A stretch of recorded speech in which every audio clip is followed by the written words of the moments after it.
Look at that! There's those little piggies. Of course, pigs living by the woods have to be careful. Ooh. You know, their silly song always makes me laugh. But they should be looking out for the big bad wolf, for the big bad, for the big bad, for the big Hello bad, and welcome to the serial killer drama, the Werewolf, the podcast. We follow the life of a werewolf in our little drama here, and we're getting to the point where the professor and the werewolf meet again. Please follow us if you like what you hear. Please rate us. Please be nice and stuff like that. And go down to look at the description. There's loads of links there. We were on Cocktails with Kavanagh quite recently, another podcast. So if you want to go and watch that, all the details are down there. Just enjoy yourself, and this one's a bit of a bloody one. Good luck. I hope you enjoy it. Bye.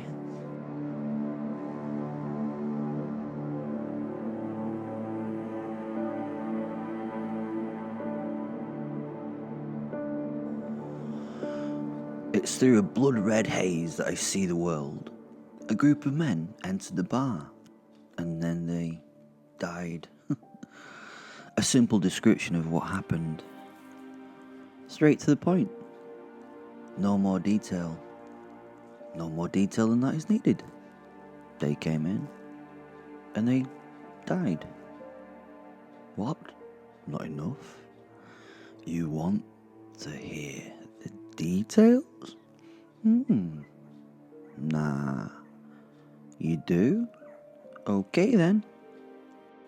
For those who would like to know, their deaths were vile, detestable, and somewhat glorious. The way they died had made even the devil turn aback and leave the scene in utter disgust, as the professor would say. Had she a poor stomach for the, let's call it, artistic forms that I created and worked on? Probably not. She'd left because she did not need to see it. You need no more horror in your existence when you've seen what the devil has seen. Lucifer had taken me from one fated massacre. She had robbed me of a moment which was, well, in a way, now given back. I had been at the edge of a playground, a small primary school in a small town. I had been among the trees on the outskirt of the grounds, and I had brooded on the fact that in the days that had passed, I had been controlled by others. That I could not tolerate. I am ego-driven, and to think that anyone or anything could control me or my ego was an anathema to my very thoughts. The devil had plans for me, and I would do anything to belay those plans and scupper her ideas. I sat in the shadows, a black shadow of a wolf, 8 feet from front paw to tip of ear, a terrifying figure in this landscape. Other creatures left me be. They felt and smelt my presence, and from what they smell, they knew better than to face the jaws of a killer. Humans, though. Humans have extricated themselves from nature to a point where those prey senses, those senses that herald the attack of the wolf, are dulled to the point that they do not notice their, obvious death just sitting there before them. So I was ready and prepared to attack. It was time to kill and feast on the chattel before me, to kill the tarmac field of human young. Then Lucifer had taken me to the bar. She had robbed me of my killing spree. She had leashed me with magic I did not know. She told me that her intention was to stop me from facing the consequence of my kills. She changed the fate of the younglings at play. They were meant to be torn and twisted, fed upon by me, and then damn the consequences. Consequences were in the realm of others. I liked the consequences of my actions. They were almost always better than that which initiated them in the first. She wanted to talk. I didn't. She wanted to control me. She would not. Then, then a beautiful thing happened in the most opportune way for me. In the bar that we'd gone to, the door had opened and a small group of men had entered. They seemed in such a jovial mood and a fine group of friends out to have a wholesome day of fellowship and fun. I think that was their plan, but then, unfortunately, they'd walked into the bar where I was, feeling slightly frustrated, and then, unlike most frustrated folk, my frustration for these men would lead to unfortunate outcomes. They would be food to feed not my belly, but my ego, to make me sufficient and content with myself. They would be my food, and I would play with them. As they entered, they saw a scene where a man and a woman argued at the bar. Well, okay, not necessarily a woman, but in this, case of most heterosexual men, then yes, a woman. As we have mentioned, it has been said that Lucifer will appear to your conscience as the most lovely, lusted after thing you desire. In most cases, this was a man or a woman of great beauty. Suppose not in all cases, though. Having made this caveat, can we say that they would have seen a woman in most cases? Just statistically so. The majority of these men would have gone into complete protection mode of the poor little lady. I was being very sarcastic there. I genuinely don't think of her as a little lady. Well, she's not a little lady or a woman. She's hell's very own monarch. Now, I've probably explained what they saw. We can accept this as a reason that they allowed their toxic masculinity, or their, shall I call it, gentlemanly behaviour, to surface in their little souls. Of course, this bravery was helped by the knowledge that they had the numbers on the poor individual man, so they would and could step in to humble the angry man at the bar. They got it very wrong. The man and the woman were not actually fighting. The beautiful Lucifer had been laughing at the man's anger, even when his behaviour and anger were turned to the bar's destruction. She was laughing. But being men, they ignored this as one of those strange responses that some little women have when frightened. You know little women. They get hysterical. Yes, I joke again. I don't think like that. Have you met Sally? My darling Sally? If you had, then you must know that if I felt like that I would, well, probably be dead. And I say that as a werewolf, and that means I'm very hard to kill. Lucy and I had been sort of arguing. I would never allow anyone to control me again, so I was very upset. She was in utter control. But with the arrival of the men, I saw a wonderful flicker of doubt in those beautiful eyes. I could see that their arrival was not within her control. I saw a moment of doubt and annoyance, a slight chink in her tools of control. Oh, the wonder of moments like these.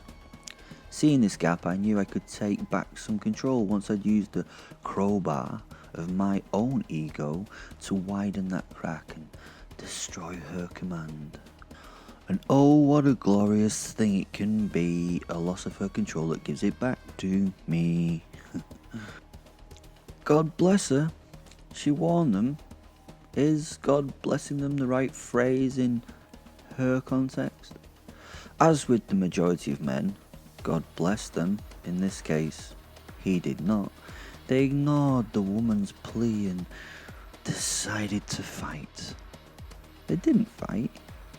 They really did not fight. They just died.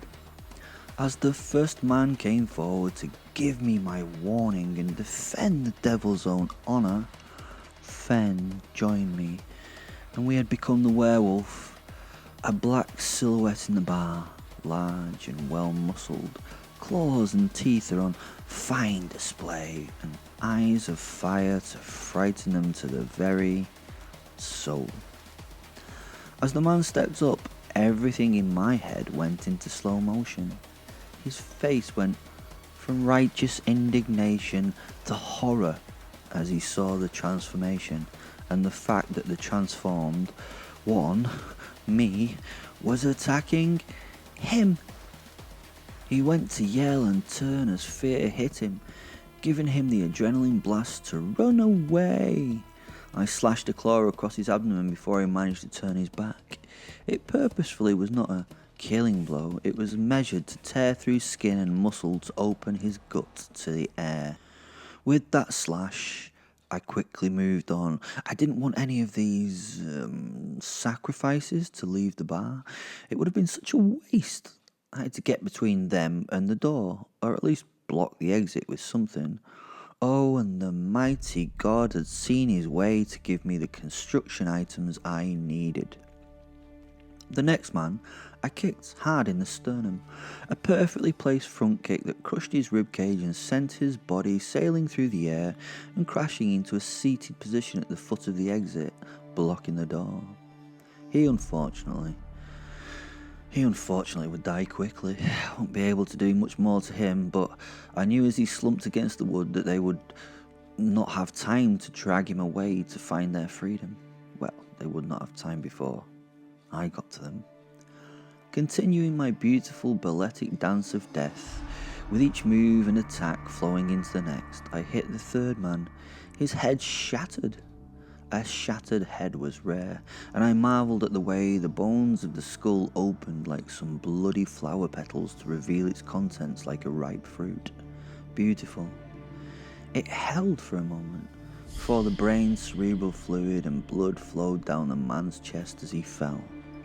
I moved on. I span and kicked out at the legs of the next two men who were closest. The kick swung around in a perfect arc. The shin of the extended leg smashed into the first man's limb, cracking bones and breaking them. The man was brought off his feet and cried out as he fell, a worthy, noisome scream for the injury gained. The second man had the milliseconds he needed to step his way out of the arc of the baseball bat-like shin. This almost saved him, but not quite, as the tips of my claws tore through his chinos and ripped into his upper thigh. He had been lucky, and I cursed. As I continued my dance, I joyfully noticed the blood spurt from the wound on his leg. He was reaching for it. I must have sliced deep and, well, hit his femoral artery, which was now pissing his lifeblood onto the stone floor of the bar. Beautiful. I rotated and extended my left arm as my foot landed from the kick. My forearm hit the jaw of the next victim. The jaw folded and cracked, his mandible broken. It was strange to see. His jaw just gave way and compressed with the blow. The skin on his face tore as it gave way, and then the rest of his body gave way under the energy of the impact. He fell with the impetus and the force of the blow, and I heard the crunch of his skull as it impacted the ground. The next man in response had slightly turned his head, but was in the range of my outstretched claws. I felt the tips rake the bone of his skull as it tore his face from the right side of his head. Skin and muscle flapped bloodily as he yelled and tried to grab it and put it back on his face. A feeling of joy at this pathetic attempt ran through me. I moved on and stamped down on the shin of the next man, who was thrown to the floor with the blow where he landed badly. His tibia and fibula were smashed, and his lower leg was broken at a strange angle. I stamped again, and the bone shards came through the skin. Oh, the noise in the room. A concert was being given to me by these men.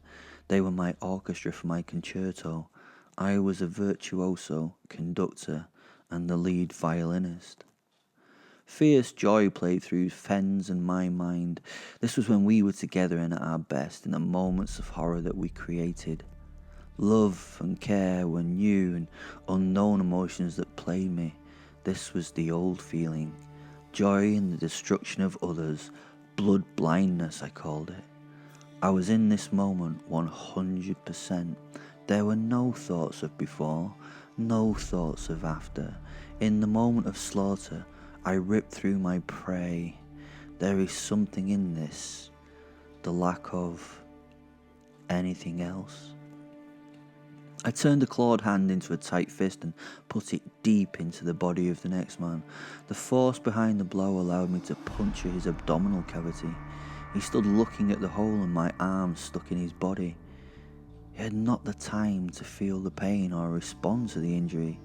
He just looked at the horror of his injury.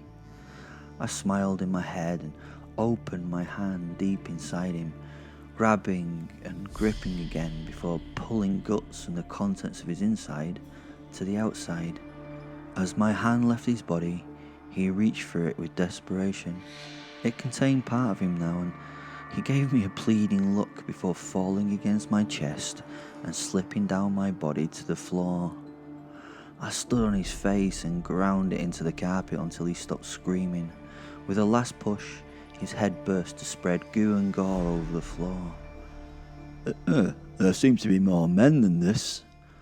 A thought from the wolf soul occupied my part of my mind. His voice rang of disappointment.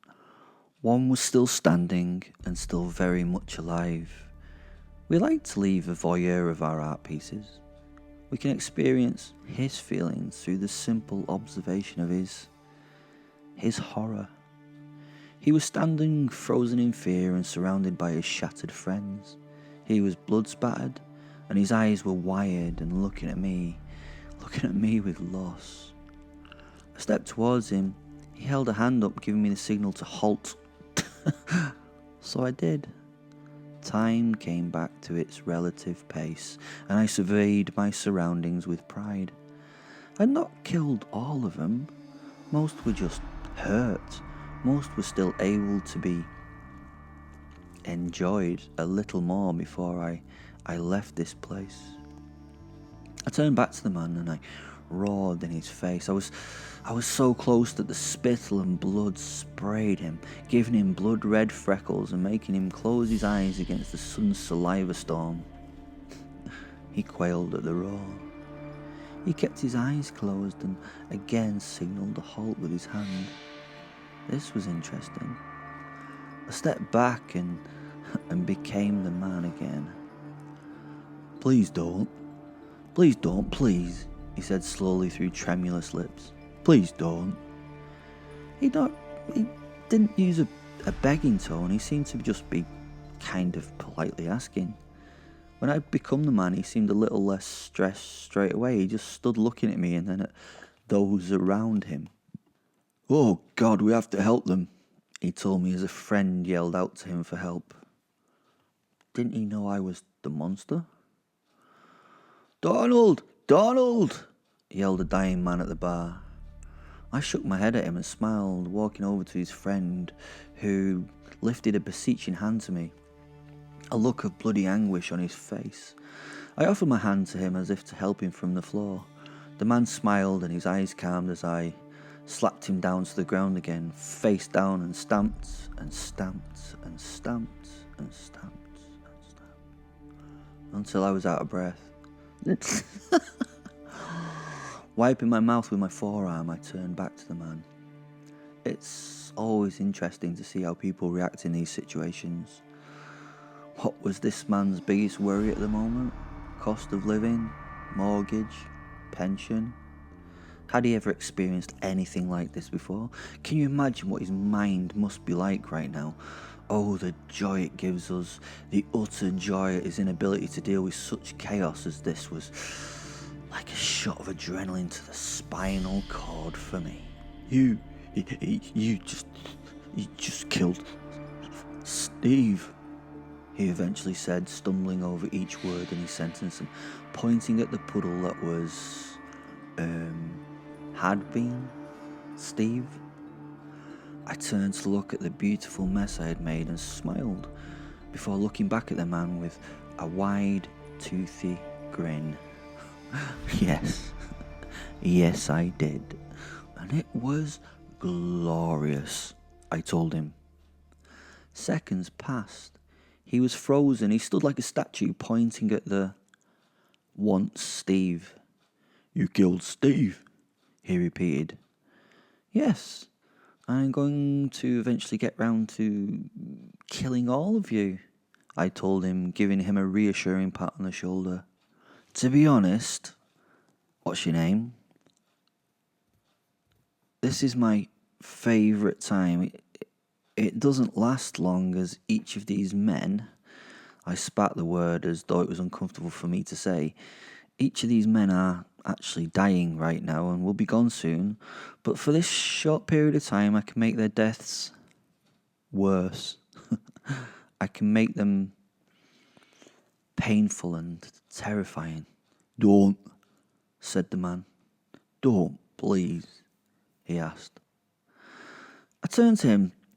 Somehow his request bothered me. It made me think, and I don't like thinking in these situations. This was a no-think time. This was a form of meditation. This was a time of the beast. This was no time to rationalise anything, but he had made me consider.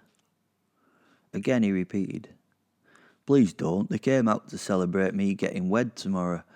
They've done nothing wrong, he said, his eyes meeting mine. Oh, do you know what? Okay then, I told him. He smiled and nodded before I kicked the murmuring body as it tried to rise. It slumped back to the floor, quiet and unmoving. Why? He asked. Why? I thought. Why did I do this? Why?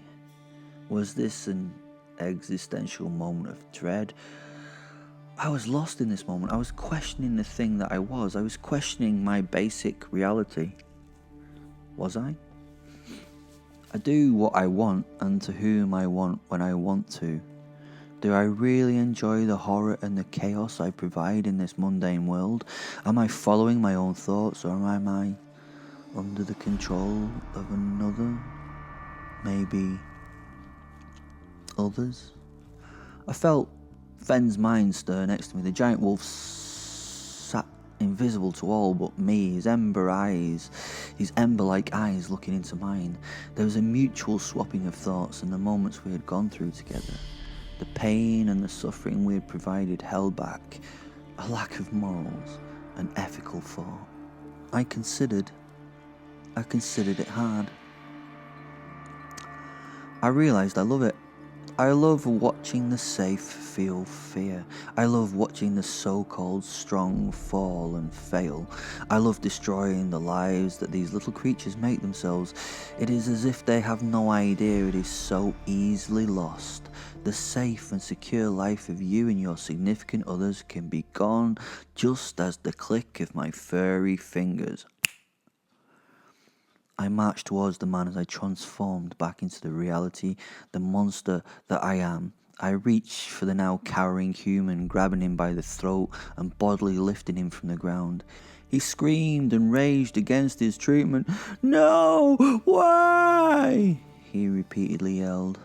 I slammed his back on the top of the bar and wrenched his jaw from his head, crushing it in my hands and placing it on his chest as a proud trophy. The sounds he now made were spoiled by the damage done and were inhuman but still beautiful music to my sadistic ears. I plunged a finger into an eye socket, being careful not to puncture the white orb held in it, and wrenched it from that orbit. Oh, how the man shook and reeled. The joy, the utter joy. 10 minutes later of, well, what can only be described as terrible torture, I wiped my now human hands on the corpse. It was a mess. Well, it was pure artistry. It was right. I think you need to leave a message for someone, Will, said my wolf soul. Is that not enough of a message? I asked him. No, we need to make this personal, he told me. Ah, I said. I tore the trousers down of the almost dead man on the bar and reached for his bollocks. I grabbed and pulled them from his body. He flinched slightly at this final ruination of him. Another body was sitting against the bar directly across from the doorway. It would be the first point of welcome as someone entered the room. I carefully dangled one testicle on each side of the corpse's nose. He would understand what this was. He would understand what this meant. He would appreciate the personal gesture. Fen and I looked at the bollock-nosed body for a while. I looked at him. He looked at me. We smiled and laughed. It was beautiful to see this insult in the flesh. Literally, as it were. The mayhem was over. If you've not killed and destroyed, then I can only compare this feeling to after sex in a weird way. Better. Often better. I say that, but maybe that's just me. I walked around the bar and got to the sink where I started to wash my body down with the warm water, using several kitchen cloths to wipe myself free of blood. I hummed a happy tune as I washed. Only then, looking up, did I meet an old man's eyes at the bar. He was consciously looking at me. He didn't seem to show any fear. I was confused, so I approached him, wiping my hands.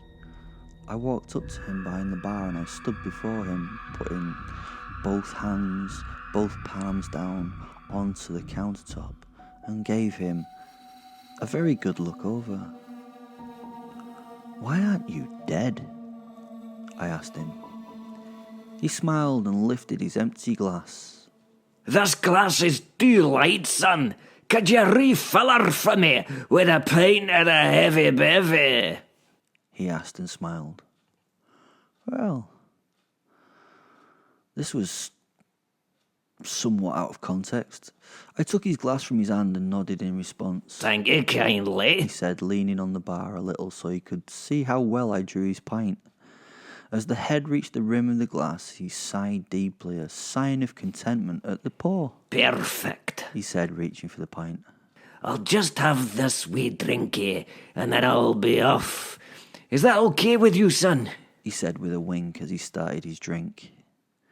I looked at him as he drank. Should I? He finished his pint and slammed the glass on the bar. "Ah, that's nice," he sighed in appreciation. Should I kill him? Nah.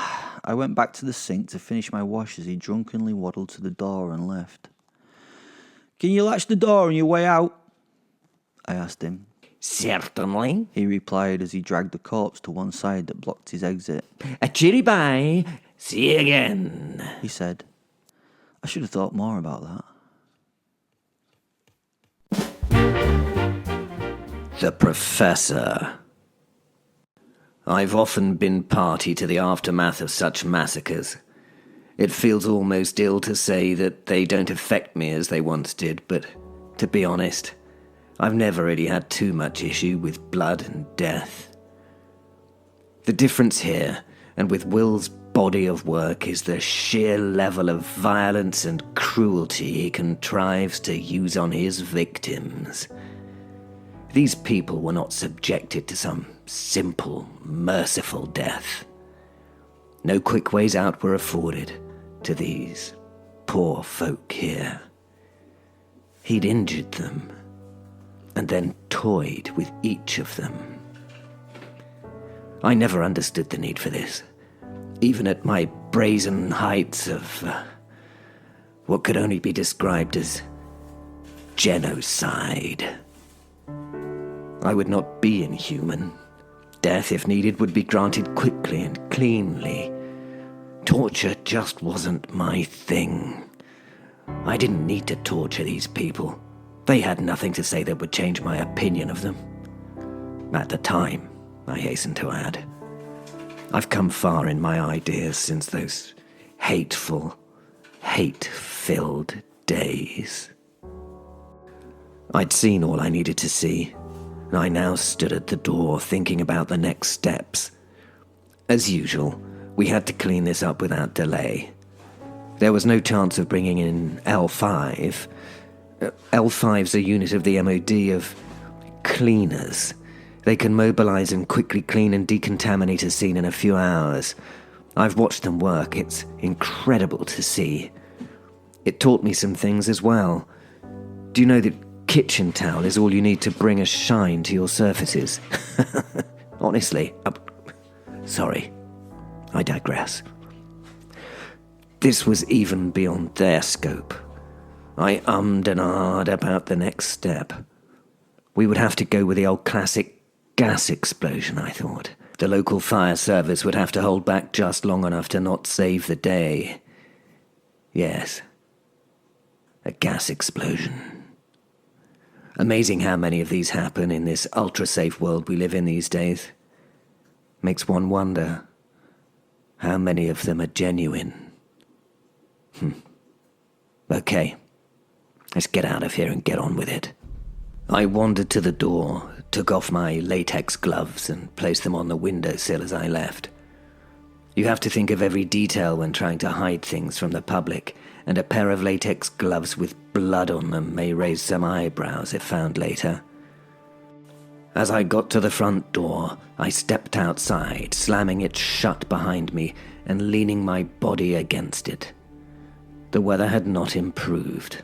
If anything, it was turning even further for the worse. I reached into my peacoat pocket and removed the flask I had there. I have to admit that this was rather habitual. It was once a cigarette to stop and ponder.